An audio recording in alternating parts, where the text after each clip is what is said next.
በስመ አብ ወወልድ ወመንፈስ ቅዱስ አሐዱ አምላክ አሜን። ግንቦት 26 በዚህች ዕለት ዲዲሞስ የሚባል የከበረ ሐዋርያው ቶማስ በምስክርነት አረፈ። ቅዱስ ቶማስ ሐዋርያ። በዚህች ቀን ዲዲሞስ የሚባል የከበረ ሐዋርያው ቶማስ በምስክርነት አረፈ። እርሱም በህንደኬ አገር ሉኪዮስ ለሚባል አንድ መኮንን ራሱን ባሪያ አደረገ። መኮንኑም የንጉሥ ወዳጅ ነው። ቅዱስ ቶማስንም የምታውቀው ሙያ ምንድን ነው አለው። ቅዱስ ቶማስም እኔ ግንበኛ ነኝ፣ ምኵራቦችን፣ አዳራሾችን እሠራለሁ፣ ደግሞም ጠቢብ ነኝ፣ ወፈሮችን፣ ወንበሮችንም ሌሎች ዕቃዎችንም እሠራለሁ፣ ደግሞም ጥበበኛ ባለመድኃኒት ነኝ፣ በሽታውን ሁሉ አድናለሁ አለ። መኮንኑም ነገሩን በሰማ ጊዜ ነገሩ እጅግ ደስ አሰኘው፣ ለንጉሡም ጠቃሚ የሆነ ባሪያ አገኘ። በዚያን ጊዜ ለቶማስ ገንዘብ ሰጥቶት ቤተ መንግሥትም እንዲሠራ አዞት መኮንኑ ወደ ንጉሡ ሄደ። እርሱ ቶማስም የመኮንኑ ሚስት የእግዚአብሔር ሕግን ያስተምራት ጀመር። በፊቷም ተአምራትን አደረገ። እርሷም በክብር ባለቤት ጌታችን አመነች። ከእርሷ ጋራም ብዙዎች አመኑ። ንጽሕናዋን በመጠበቅ እንድትጸና አዘዛት። የሃይማኖትንም ምስጢር እንድታስተውል አደረጋት። መኮንኑም ከንጉሡ ዘንድ ሲመለስ ሐዋርያው ቶማስ ያደረገውን አየ። ጠራውና አንተ ክፉ ባሪያ፣ እሠራቸዋለሁ ያልካቸውን በጎ ሥራዎች ወዴት ናቸዋል? ቅዱስ ቶማስም አልዋሸሁም፣ ምኵራቦችና አዳራሾችን የምሠሯቸው ለሰማያዊ ንጉሥ ማደሪያ የሆኑ እኚህ የሰዎች ነፍሳት ናቸው አለ። የጠረኳቸው ወፈሮች የኀጢአትን እሾህና አሜኬላ ከሰዎች የሚነቅሉና አርሰው የሚያለሰልሱ እነርሱ የወንጌል ትምህርቶች ናቸው። ጥበብ ያልሁትም አንድ ነው፣ የሚገድል የኀጢአትን መርዛት ፍቶ የሚፈውስ የክብር ባለቤት የሆነ የጌታችን የኢየሱስ ክርስቶስ ሥጋና ደም ነው ብሎ መለሰለት። መኮንኑም ሰምቶ ተቆጣ። ቅዱስ ቶማስንም በምድር ላይ እንዲያስተኙት በአራት ማዕዘን ችካል ቸክለው እጆቹንና እግሮቹን በገመድ ወጥረው አስረው ቆዳውን እንዲገፉ ጨውና ኮምጣጤ በተገፈፈ ሥጋው ላይ እንዲደፉበት አዘዘ። መኮንኑም እንዳዘዘ ይህን ሁሉ አደረጉበት። እርሱም ከእግዚአብሔር በተሰጠው ትዕግሥት ይህንን ሥቃይ ተቀበለ። የመኮንኑ ሚስት ቆዳውን ሲገፉት በቤቷ ሰገነት መስኮት ባየችው ጊዜ በድንጋጤ ወድቃ ሞተች። መኮንኑም እጅግ አዘነ። የክብር ባለቤት ጌታችን ቶማስን አጸናው። ወዲያውኑ ተነሳ። ከላዩ የገፈፉትንም ቆዳ ወስዶ ከመኮንኑ ሚስት በድን ላይ ጥሎ አርሶንያ ሆይ የክብር ባለቤት በሆነ ጌታችን ኢየሱስ ክርስቶስ ስም ተነሽ አለ። ወዲያውኑ ዓይኗን ገለጠች። ፈጥና ተነስታም ለሐዋርያው ቶማስ ሰገደችለት። ሉኪዮስም አይቶ ደነገጠ። ለሐዋርያውም ሰገደለት። ይቅርታውንም ያደርግለት ዘንድ በመለማመጥ ለመነው። ቅዱስ ቶማስም በጌታችን ካመንክ ትድናለህ አለው። እርሱም በክብር ባለቤት በጌታችን ኢየሱስ ክርስቶስ አመነ። እንዲሁም የሀገሩ ሰዎች ሁሉ አመኑ። በአብ በወልድ በመንፈስ ቅዱስም አጠመቃቸው። ኤጲስቆጶሳትንም ቀሳውስትንም ዲያቆናትንም ሾማቸው። እያስተማራቸውም በቀናች ሃይማኖትም ያጸናቸው ከእሳቸውም ዘንድ ኖረ። ደዌ ያለበትም በላዩ ቆዳውን ሲያኖርበት ወዲያውኑ ይድናል።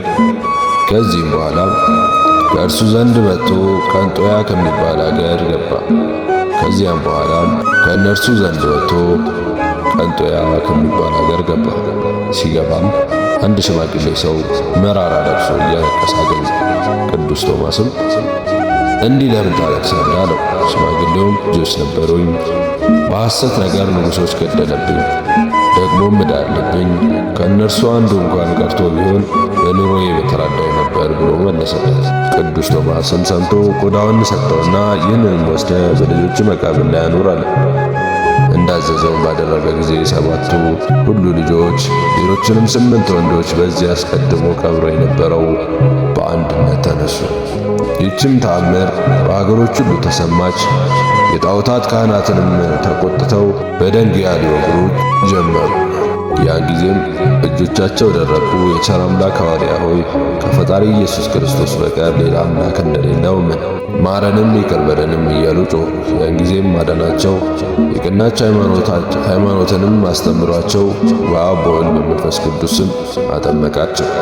ኤጲስቆጶሳትንም ቀሳውስትን ዲያቆናትንም ሾመላቸው። ከዚህ በኋላም ወደ አቴና ወደ መቅዶንያ ሄዶ በውስጧም በክብር ባለቤት ጌታችን ስም ሰበከ። ስለ እርሱም ነገሥታቱና መኳንንቱም ሰሙት። ይዘውም መሰሉት። የንጉሡንም ሚስት ከልጇ ጋር ወደ ወህኒ ቤት እየመጣች የቅዱስ ቶማስ ትምህርት ትሰማ ነበር። ብዙዎቹም በስውር እየመጡ ያስተምራቸው ነበር። በክብር ባለቤት ጌታችንም አመኑ። ንጉሡም ስለ ሚስቱ ተቆጣ። ነገር ግን በሕዝብ መካከል መግደልን ፈራ። ከከተማውም ውጭ ቅዱስ ሐዋርያ ቶማስን አምጥቶ እስከሚሞት በጦር እንዲወጉት 4 ወታደሮችን አዘዘ። የንጉሡ ልጅም ቆሞ ይመለከት ነው። የአገሩ ሰዎችም ባወቁ ጊዜ ከወታደሮች እጅ ሊያስጥሉት ወጡ። ግን ሙቶ አገኙት። አንስተውም ገንዘውም ከነገሥታት መቃብር በአንዱ አኖሩት። በንጉሡ ልጅም ሰይጣን ተጭኖበት የሚያንከባልለው ሆነ። ከልብሱም ጥቂት ወስደው በንጉሡ ልጅ አንገት ላይ ሊያንጠለጥሉለት ወደ ቅዱስ ቶማስ ሥጋ አመጡ። መቃብሩን በከፈቱት ጊዜ አላገኙትም። ጌታችንም ከዚያ አፍልሶታልና ከመቃብሩም አፈርም በእምነት ወስደው በንጉሡ ልጅ አንገት ላይ አንጠለጠሉለት። ያን ጊዜ እንዳለ ንጉሡም የክብር ባለቤት በሆነ በጌታችን ኢየሱስ ክርስቶስ አመነ። ከዚህ በኋላም ቅዱስ ሐዋርያ ቶማስ ለብዙዎች ተገለጸላቸው። እርሱም ሕያው እንደሆነ ጌታችንን በመንግሥቱ ውስጥ እንደተቀበለው ነገራቸው። የክብር ባለቤት በሆነ በጌታችን ኢየሱስ ክርስቶስ የቀናች ሃይማኖትን እንዲጸኑ አዘዛቸው። የሐዋርያው ቶማስን በረከት ከእኛ ጋር ትኑር ለዘላለሙ አሜን። ተአምር ዘቅዱስ ቶማስ። ዳግመኛም አንድ ጻድቅ ሰው እግዚአብሔርን የሚፈራ በግብፅ አገር ነበር። ይነግድም ዘንድ ወደ ህንደኬ ሄደ። ግንቦት 26ም ሲሆን በሐዋርያው ቅዱስ ቶማስ በዓል ብዙ ሕዝቦችን የቅዱስ ቶማስ እጅ በውስጡ የምትኖርባት ባህር ዳር ተሰብስበው አያቸው። በዚያም ጊዜ የባሕሩን ውሃ ጨርሶ እስከሚያስወግደው ድረስ ጥልቅ ነፋስ ተነሳ። ሰዎችም ሁሉ በደሴት ወዳለች ቤተ ክርስቲያን ገብተው ሲጸልዩ አደሩ። በማግስቱም በቅዱስ ቶማስ በዓል ቅዱስ ቁርባንን ለመቀበል ቀደሱ። ሐዋርያው ቶማስ እጅ ያለ ጥፋት ሕይወትን ያላት ስለሆነች የጌታችንን ሥጋ አደረጉ። በቅዱስ ሐዋርያው ቶማስ እጅ ቅዱስ ቁርባንን ሊቀበሉ አንዱ ከሕዝቡ መጡ። ሕዝባዊ ሰውን ሊቀበል መጥቶ የቅዱስ ቶማስ መሃል እጁን ጨበጠ። ያን ጊዜም ተሰወረች። ሁሉም ኪርያላይሶን እያሉ በመጮህ ብዙ ጊዜም ረጅም ጸሎት ጸለዩ። ከዚህ በኋላ የቅዱስ ቶማስ መሃል እጁ ተገለጠችና ያ ሰው ቅዱስ ቁርባንን ተቀበለ። ሕዝቡም ሁሉ ተቀበሉ። ከዚያም በኋላ ከቤተ ክርስቲያን ወጥተው ወደ ቤታቸው በሰላም ገቡ። ክብር ይግባውና እግዚአብሔር ባሕሩን በዚያ አውሎ ነፋስ እንደቀድሞ መለሰው። በየዓመቱም እንዲህ ይሆናል፣ ሁልጊዜም እስከ ዛሬ ድረስ። እግዚአብሔር ምስጋና ይሁን። እኛንም በቅዱሳን ጸሎት ይማረን፣ በረከታቸውም ከእኛ ጋር ትኑር ለዘላለሙ አሜን። ስንክሳር ዘወርኀ ግንቦት 26 ወስብሐት ለእግዚአብሔር።